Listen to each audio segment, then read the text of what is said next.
ልጄ ሰላም ነህ አይደል? ምን አልባ ሐሳብ እኮ የለም። አለው እኮ። የት ነው ያለው የኔ ልጅ? ምግቡን ራሱ እኮ አሽከርከረ ምንም አልበላህም። እየበላው እኮ ነው። ምንድነው ልጄ? ችግር አለ እንዴ? መቼም ከኔ ከእናትህ የምትደብቀው ነገር የለም አይደል? አዎ እማዬ እኮ ንገረኛ። መቼም እኔ እናት እያለሁ እንደዚህ በሐሳብ የትም አትሄድብኝም። እስኪ ንገረኝ፣ ምንድነው እንደዚህ ያስጨነቀኝ ልጅ?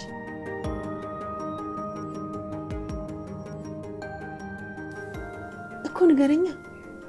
የምትፈልገው ነገር አለ? አታስጨንቀኝ እኔ ልጅ እባክህ። ማሚ በቃ ምንም ነገር የለም፣ እንዲሁ ዝም ብዬ። አልገባኝም ልጅ። ምን ማለት ነው ዝም ብዬ ነው ማለት? ልጅ አካልህ እንጂ እኮ አንተ እዚህ የለም። ማሚ እሺ ልጅ ችግር የለውም። እኔማ ያ የድሮ ልጅ የት ሄደብኝ ብዬ ነው ያየውን የሰማውን ምንም ነገር ሳይደብቅ የሚነግረኝ ልጄ። ሌላውን ተወው ልጅ። ኤሌመንተሪ እንኳን እያለ ቆንጆዬ ሴት ስታይ ማሚ ቆንጆ ሴት እኮ አየሁ ብለህ ትነግረኝ ነበር።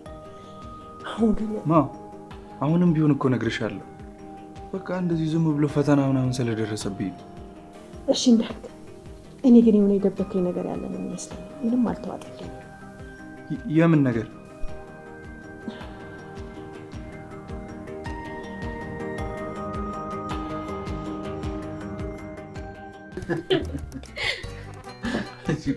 የመጀመሪያ ቀንሽ እንዴት ነበር? ምንም እኮ አላልሽኝ። ያን ነገር ግን እንዴ አባዬ ብታይ የመጀመሪያ ቀን ገና እንደገባው በቃ ድንብርብሬ ወጥቶ ነበር። ከዛ በኋላ ደግሞ ተማሪዎቹ በሙሉ ያፈጥጡብኝ ነበር። እሺ ከዛ የሆነ መታጠፊያ ያገኘውና ወደ መታጠፊያው እጥፍ ስል የሆነ ድንጋይ ድቡ አላደረገኝ ወይ? ተደነባብረሽ ድጋሚ እንቅፋት። እሺ ወደድሽ? ልክ እንዳደናቀፈኝ ድፍት ልል ስል አንድ ልጅ መጥቶ እቅፍ አላደረገኝ መሰለህ። ወይ እግዚአብሔር ይስጠው። እንዴት የተባረከልሽ ነው እግዚአብሔር ይሰጠሽ። ግን አባዬ ልጁን ብታየው እኮ እኔማ ምን አለ ባላዳነኝ ነው ያልኩት። እንዴት እንዴ ፍጥነቱ ነው። ስሙ ራሱ ማን እንደሆነ ታውቃለህ? ምን አውቄ። ምላጭ ነው ስሙ። ምላጭ? አዎ የግቢው ተማሪዎች በሙሉ ምላጭ ብለው ነው የሚጠሩት። አረ ራሱ ምላጭ ብለው ነው የተዋወቀኝ። ምን አይነት ስም ነው? ቆይ ቤተሰቦቹ ናቸው ግን እንደዚህ አይነት ስም ያወጡለት? እኔ እንጃ ማን እንዳወጣለት። ግን አባዬ ልጁ ፍጥነቱ ልወድቅ ስልኮ እንዴት እንደያዘኝ፣ ከዛ ደግሞ በ2 ደቂቃ ውስጥ ያላወራኝ ወሬ የለም። ቆይ ምን ብሎሽ ነው እዚህ ነው ያለው? እንዴ አረ ምኑ ሰምቼው። ሲጀመር አንድ ወሬ ጀመረና ገና ልሰማው ስል ሌላ ወሬ ይቀጥላል። እኔ በህይወቴ እንደሱ የሚፈጥን ሰው አጋጥሞኝ አያውቅም። ጉደኛ ነው። እሺ ሌሎች ተማሪዎችስ? ሌላ ደግሞ አንድ ጓደኛ ይዣለሁ ኤፍራታ የምትባል። ብታይ አባዬ ስትዘፍን ድምጿ እንዴት እንደሚያምር። ዘፋኝ ጓደኛስ? በጣም ጎበዝ ልጅ ናት ብታይ። በጣም ደስ ይላል። ግን ሌላ የሚያስቸግርሽ የለም አይደል? ኧረ የለም። እንደ ነገሩ አንድ ሰው እንኳን አስቸግርሻለሁ የሚል ወንድምሽ ካጠገብሽ ነው። አብራችሁ ነው አይደል የምትሉት? ምሳስ አብራችሁ ነው የምትበሉት? አዎ።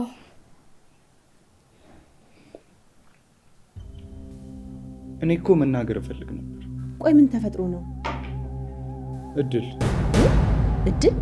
ምን ሆነች? እሷማ ምን ትሆናለች? እና በተከበርኩበት ትምህርት ቤት አዋረደችኝ እንጂ። ማ እድል ናት አንተን ያዋረደች? አዎ እድል። ቆይ ምን አድርጋ? ማሚ እኔ አልናገርም ብዬ ነበር፣ ምክንያቱም ማንም የሚያምነኝ ሰው የለም። ምንድነው የምታወራው? እኔ ነኝ አንተን የማላምን? ቆይ ከመቼ ወዲህ ነው አንተ የሆነ ነገር ነግረኸኝ ሰላም ነው የቀሩ ቀናቶች አሉ እንዴ? እሱማ የለም። ግን አሁን ታዲያው ምን ተፈጠረ? በላውን ሁሉንም ነገር በግልጽ ንገረኝ። እሺ እቺ ልጅ እዚህ ቤት ከመጣች ጊዜ ጀምሮ እንዳልወደድኳት ታውቂ ነበር አይደል? ምክንያቱም እንደዚህ አይነት ሰው እንደሆነች በደንብ ስለማውቅ። እኔ ልጅ እሱንማ ደጋግመህ ነግረኸኛል። አሁን ሌላ ልትነግረኝ የፈለግከውን ነገር ንገረኝ። እሺ ሮባን አወቅሽው አይደለ? ያንን ጓደኛዬ። ኦኬ ባለፈው እዚህ ይዘው የመጣኸው? አዎ እሱ ጓደኛ መጀመሪያ ግቢ ውስጥ ከብዙ ወንዶች ጋር እንዳያት ነገረኝ። እኔ አላመንኩትም ነበር። ከዛም ሌላ ጓደኛ የመጣና ኧረ እቺ ልጅ ከብዙ ወንዶች ጋር እያየኋት ነው አለ። ቆይ እየነገርከኝ ያለው ስለ እድል ነው? አዎ እዚህ ቤት ስለምትኖረዋ እድል። ከዛ እኔም እሷን መከታተል ጀመርኩ።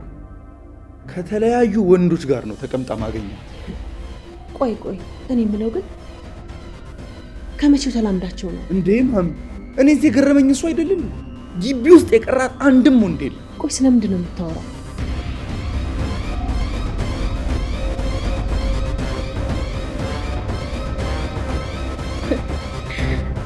የሚያወሩት ነገር እንዳለ አይገባም። እኔንማ ግራ ነው ሲያጋቡኝ ነበር። እንደው አንቺ ዝም ስለምትይ ነው እንጂ ለኤሊዝ እኮ ብትነግሪው እብዱን ከጤነኛው ይለይልሽ ነው።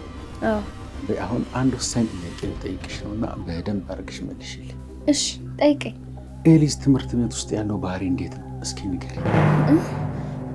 ስለማ ስለ ኤሊዝ ነው እንዴ? ስም ተሳሳትኩ እንዴ? ደህና ነው። እኔ መች ስለ ጤናው ጠይቅኩሽ።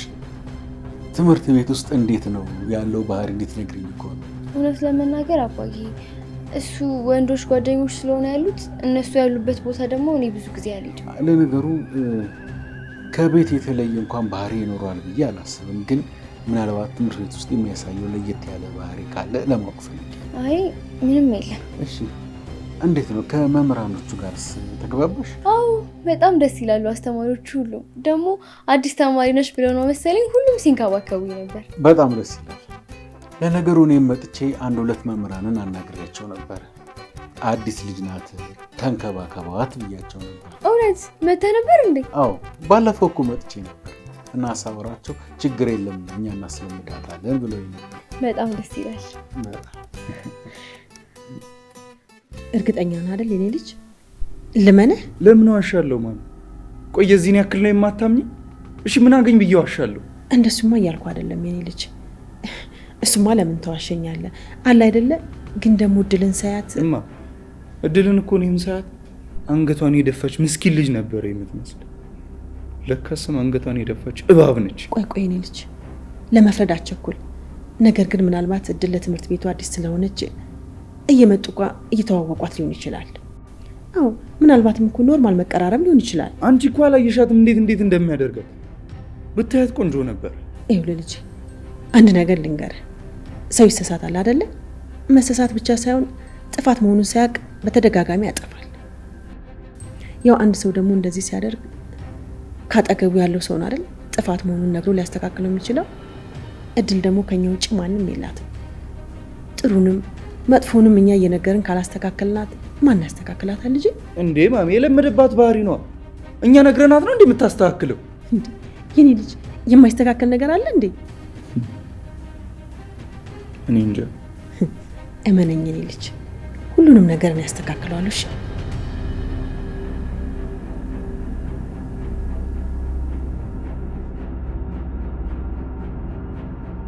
ይኸውልሽ ዛሬ ልቀጣሽ ነው እሺ የመጣሁት። እንዴ ማሚ ምን አደረኩ? እኔ እዛ እየጠበኩሽ አንቺ ጥለሽኝ ትበያለሽ እንዴ? ወይ ማሚ ከዳዲ ጋር እኮ እያወራን ነበርና በዛው እኮ ነው የበላነው። ይቅርታ ስቀልድሽ ነው። ስለዚህ አብርሽ ነው ማለት ነው ጥፋተኛ፣ ይቀጣል። እኔ ዛራብ ቁጭ ብዬ ርቦኝ እናንተ እዚህ ትጎራረሳላችሁ። እውነት ይቅርታ፣ ነገ ካንቺ ጋር ነው የምበላው። እሰይ ሰራውላችሁ። እኔ እስከ ወንድምሽ ጋር በልቻለሁ። እኔም ጠርጥሬ ነበር ሁለታችሁ አብራችሁ እንደምትበሉ። ምን በልታችኋል እንዴ? እና ሞኛችሁን ፈልጉ። እኔ ደግሞ ደንግጬ ነበር እየራበሽ እየጠበቅሽ ይመስሉኝ። ይኸውልሽ እድልዬ አንድ ነገር ላውራሽ ነበር። ላውራሽ አይደል? አዎ ማሚ አውሪ። እሺ ይኸውልሽ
ከልጅነቴ ጀምሮ ማለቴ ከኤሌመንተሪ ጀምሮ ብዙ ወንዶች የሚያስቸግሩኝ ነበርኩ። እኔ እናትሽ እንዳሁኑ ሳይሆን በፊት በጣም ቆንጆ ነበርኩኝ። ኧረ አሁን ቆንጆ ነሽ። አሁን እንኳን ተይው እና ተማሪ እያለሁ በእኔ ብዙ ወንዶች ይጣሉ ነበር። ያልተጣላው እንዳልነበረ እንደው ተስቶኝ ከወንድ ጋር ቤተሰቦቼ ካዩኝ ደግሞ አቤት እቤት ስገባ ጉዴ ነበር የሚፈለው። ብታይ ወንድሞቼ የሚመቱኝ ምት ተይው አልኩሽ። የሆነ ቀን ምን ሆነ መሰለሽ? አንድ ልጅ በጣም ያስቸግረኛል። በቃ በየሄድኩበት ሁሉ ነበር የሚከታተለኝ። እኔ ደግሞ አልፈልገውም ነበር።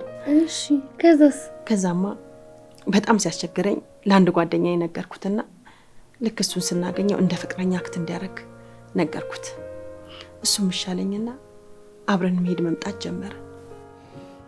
እሺ ከዛ የሆነ ቀን ከትምህርት ቤት እጅ ለእጅ ከይዘን እየመጣን እያለ ልክ ቀና ስል ፊት ለፊት ወንድሜን አላገኘሁትም መሰለሽ? ወይኔ ጉዴ! ከዛስ? ጸጥ ብሎኝ ሄደና ልክ ቤት ሲገባ እሳት ለብሶ እሳት ጎርሶ ጠበቀኝ። በህይወቴ እንደዛ ቀን ሆኖ አይቼው አላውቅም። ከዛ ምን አደረገሽ?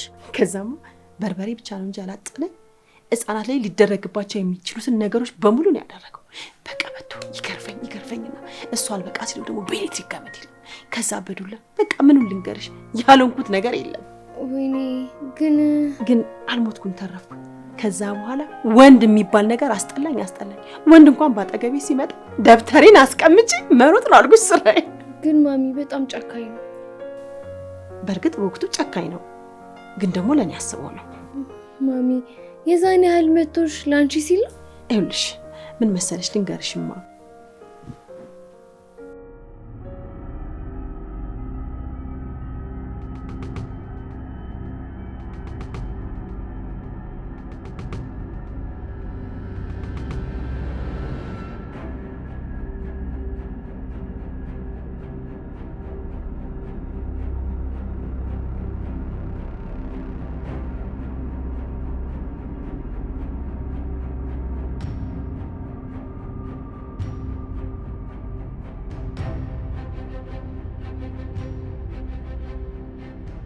የኔ ልጅ እናማ ያንን ቅጣት ያኔ ባልቀጣ ኖሮ ዛሬ ያለሁበት ቦታ ላይ አልገኝም ነበር።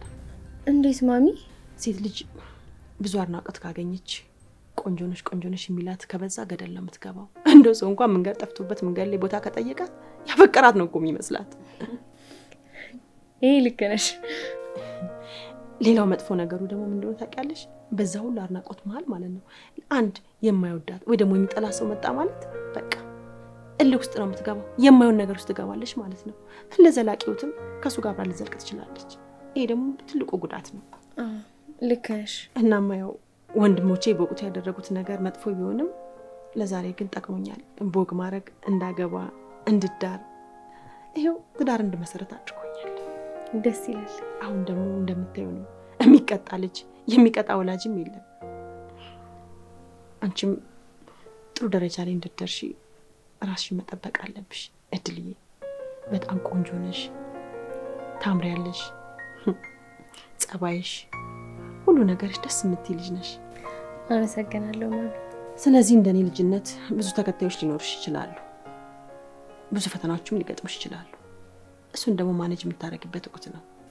እሺ አሁን ላይ ብዙ ሙገዛዎች ቢመጡ ብዙ ነገሮች ቢመጡ ለጊዜው ነው እድልዬ። ይህን ስልሽ ደግሞ ጓደኛ ትያዥ ማለት አይደለም፣ ግን ሁሉንም ነገር በእርጋታና በብልጠት ነው እሺ መያዝ ያለብሽ። እሺ እኔ ደግሞ ጓደኛሽም እህትሽም እናትሽም ነኝ። ማንኛውንም ነገር በግልጽ ልታማክሪኝ ይገባል። እሺ ማሚ። እና ቃል ትገቢልኛለሽ? እውነት ቃል ገባልሻለሁ። ምንም ነገር አማከርሻለሁ። እሺ ቆንጆ።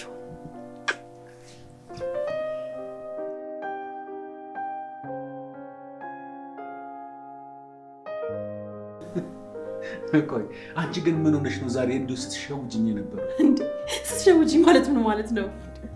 ሚስቴ የት ሄደች ብዬ መኝታ ቤት ስመጣ ሳሎን ሄዳለች ይሉኛል። እሺ ብዬ ደግሞ ሳሎን ስመጣ መኝታ ቤት ይሉኛል። ድጋሚ ጉዞ ወደ መኝታ ቤት። እሺ የኔ ተጓዡ ጋዜጠኛ ሌላስ? እሺ ደግሞ በእኔ ማሾፍ ጀመርሽ አይደል? ወይ ውዱ ባለቤቴ፣ ባንተማ አይደረግም ሹፈት። እሺ እኮ ዛሬ እኮ ምንም አልተገናኘንም፣ ምንም እኮ አላወራንም። እኔም እኮ አንድ ነገር ላወራ ነበር፣ ግን መጀመሪያ ልጨራርስ ብዬ ነው። ምን ነው የተፈጠረ ችግር አለ እንዴ? ችግር እንኳን አልተፈጠረም፣ ግን ልጄ ስለ እድል አንዳንድ ነገር ነገረኝና መጀመሪያ ከሷ ጋር ልጨርስ ብዬ ነው። እድልን ምን ነግሮሽ ነው? እድልን ከተለያዩ ወንዶች ጋር ይዋት ብሎ ትንሽ ግራ ተጋብቼ ነውና መጀመሪያ እሷን ላውራት ብዬ ነው። እና ይሄ ምን ችግር አለው?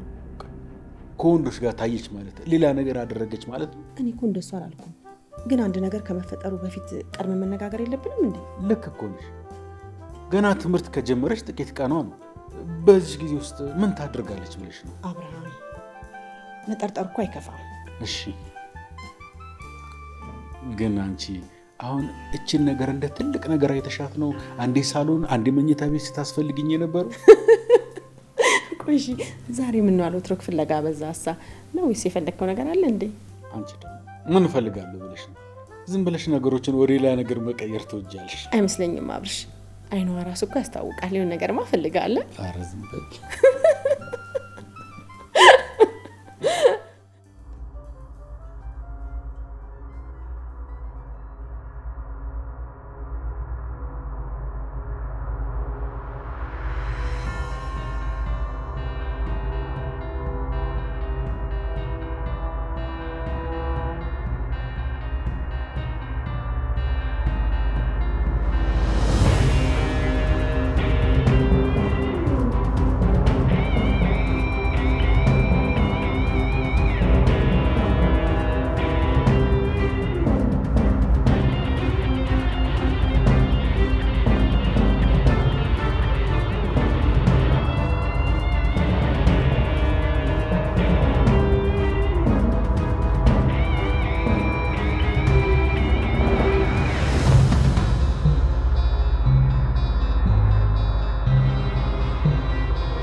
አባቴ ሆይ አንተ እርዳኝ፣ ትምህርቴን ግለጽልኝ፣ የእናቴን አደራ እንድወጣ አንተ እርዳኝ።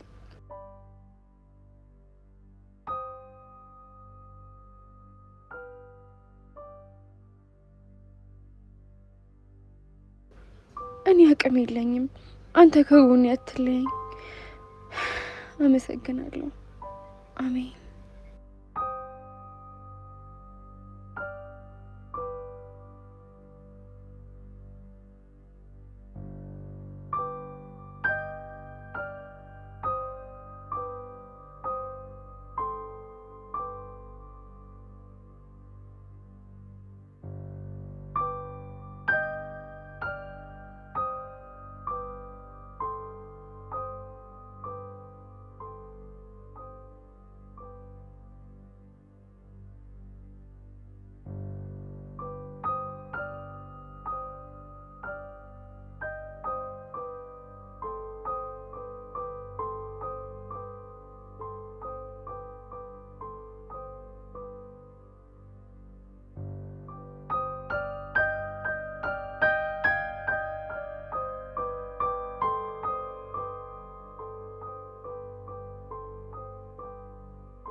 እናትሽ ዛሬ እንዴት እንደጓጓሁ። ኧረ አንቺ ልጅ ይሄን ያህል አትጓጉ። በኋላ ትንሽዬዋን የጆሮ ጌጥ ይዞ መጥቶ እንዳያስደነግጥሽ። ኧረ እባክሽ ገደልኩታ። እንደዚህ አይነት ቀልድማ የለም። ደግሞ እኮ ስንት ጊዜ እንዳስጠነቀቅኩት። አንቺ ግን ለወርቅ እንደዚህ ከሆንሽ ዳይመንድማ ቢሰጥሽ ራስሽን ነው የምታጠፊው። ኧረ ምን ራስ ማጥፋት ነው? መጀመሪያ እስቲ የወርቁን ደስታ በደንብ ላጣጥመው። አዎ አጣጥሚው። እኔ የምልሽ ወይ ለአንቺ ብዬ እኮ ደብቄ ስልክ አስገብቼልሻለሁ። የምርሽን ነው? ጓደኛዬ በጣም ነው የምወድሽ። እሺ ሌላ ምን አማራጭ አለሽ እኔን ከመውደድ ሌላ? እሺ ቆይ አሁን እንዴት ነው የምናደርገው? ይኸውልሽ አንቺ መጀመሪያ ሄደሽ እቃውን ትቀበይዋለሽ። ከዛ እቃው እጃችን እንደገባ ለልጁ ደውልለታለሁ። ወርቅ ገዢዎቹ ጋር ይዞ ይሄዳል። እሺ ግን ቆይ ወርቅ ገዢዎቹን ቀጥታ ማግኘት አንችልም እንዴ? አንቺ ልጅ ሞኝ ነሽ እንዴ? አሁን እኮ ወርቅ ልትሸጪ ወርቅ ቤት ሄደሽ ወርቅ ግዙኝ ብትይ ከየት አመጣሽው ብለው ነው የሚያሳስሩሽ። በኋላ ሌባ ናቸው ብለው እንታሰሩ እንዴ? እሱስ ልክ ነሽ። ደግሞ እኔ ልጁን በሰው ነው የማውቀው። በጣም አሪፍ ሰው ነው። ቀጥታ ገዢዎቹ ጋር ነው እኮ የሚያገናኘን። ከዛ እኔና አንቺ ወርቃችንን ሸጥ አድርገን ብራችንን ይዘን ላጥ። አስበሻል? ስሚ ደግሞ እኮ ነው እሺ የምንከፍል። ኧረ አንቺ ብቻ ተጠቀሚ ጓደኛዬ። እኔ ምንም አልፈልግም። አይ ለኔ እንደዚህ ጭነቅሽማ አይሆንም። ብቻ ግን አሁን ቶሎ ወጣ።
tall buildings as the chemicals